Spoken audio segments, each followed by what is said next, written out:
Hello. Today I thought it would be a good idea to walk through some of the fall final questions to review. So for question number 24, so we can use a UAM equation and we can figure out that velocity final is equal to velocity initial plus acceleration multiplied by the change in time.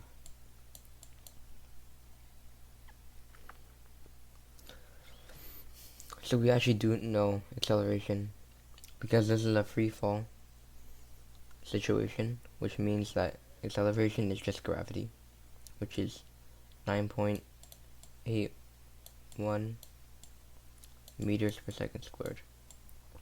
It can be -2 if you define negative as down, but it's downwards. So we can plug into the equation VI, which is initial velocity being 24 meters per second, and then you add this with 9.81 or -9.81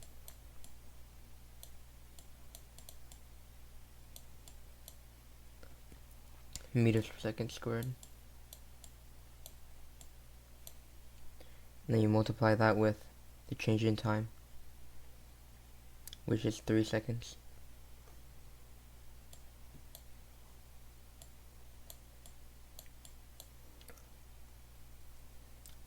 This and this will cancel out, leaving us with the common units, so we can add them up together. So -9.81 multiplied by 3 is -29.43, and you add it with 24, and it becomes -5.43 meters per second. And we have defined negative as downwards. So the velocity after 3 seconds is going to be -5.43 meters per second. If the collision occurs for 0.05 seconds, what is the impulse experienced by the car? And it has this diagram and this diagram, before and after. And so we know that J is equal to change in P, with P being momentum, and momentum is mv. P equal to mv. So the way to find change in is final minus initial. So the after will be the final, the before will be the initial. So if you multiply -2 by 10, it will be -20. And then this is final, and then minus the initial. And so 2 times 10 is also 20. So -20 minus another 20 is equal to -40. So the J is equal to -40. There's also another way to do this. And it's a little bit more difficult than that.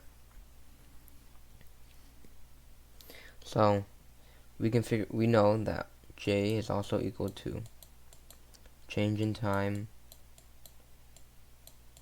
times force. We know the change in time, but we don't know the force. So how do we figure out force? Well, F is equal to ma. We know that. We have the mass, but we don't have the acceleration. So now we have to find the acceleration. And acceleration is equal to delta v divided by delta t. But we do have the delta velocity, change in velocity.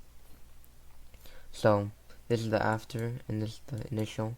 So -2 minus 2, same thing as before, is equal to -4.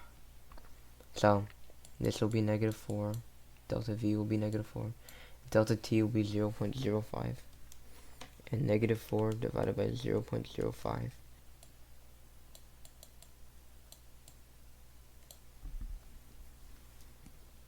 so the acceleration is equal to at, -at.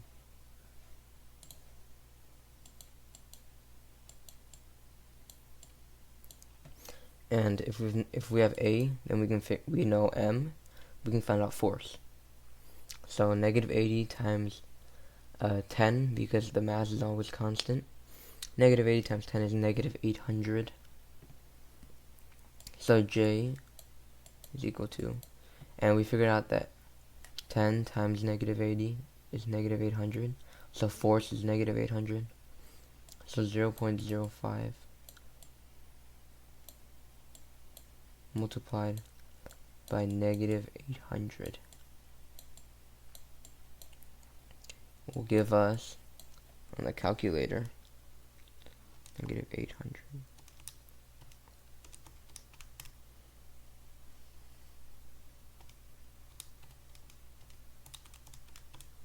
Negative 40. Which is the initial answer.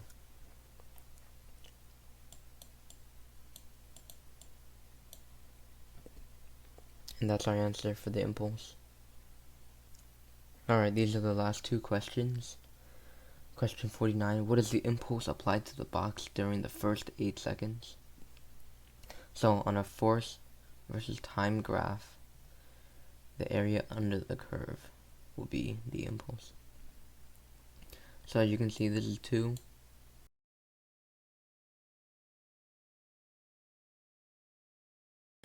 Eight plus 3, 11.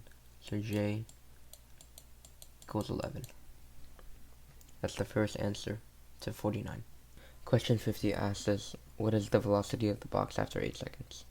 So we know that the velocity, we know that the mass of the box is 10 kilograms.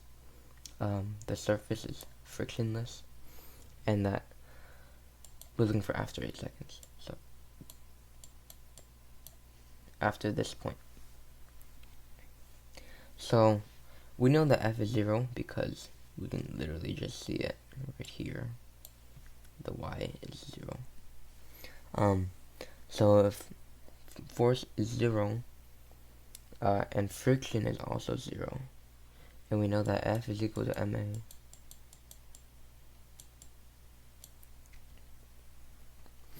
ma. Things in a frictionless surface with 0 force acting upon them is always having a balanced force, which means it's not accelerating.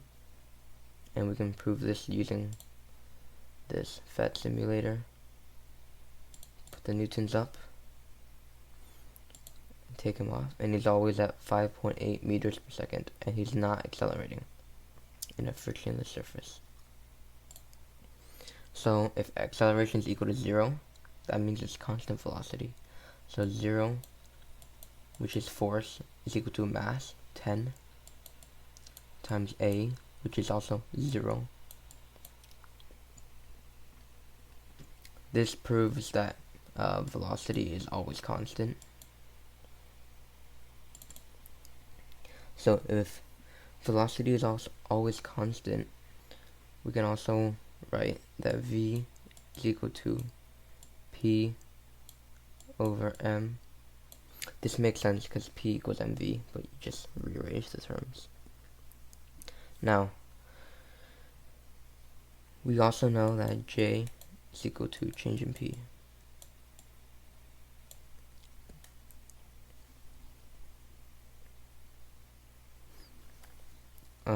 But P is also just mv,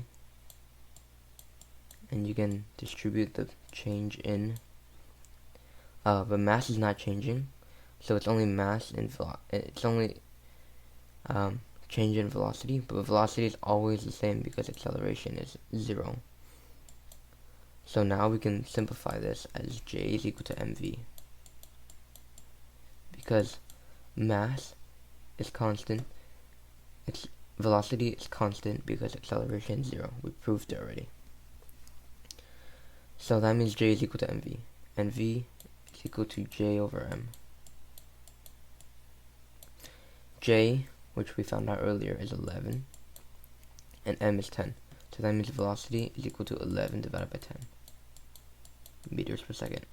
So velocity is equal to 1.1 meters per second. That's the final answer. Thanks for watching.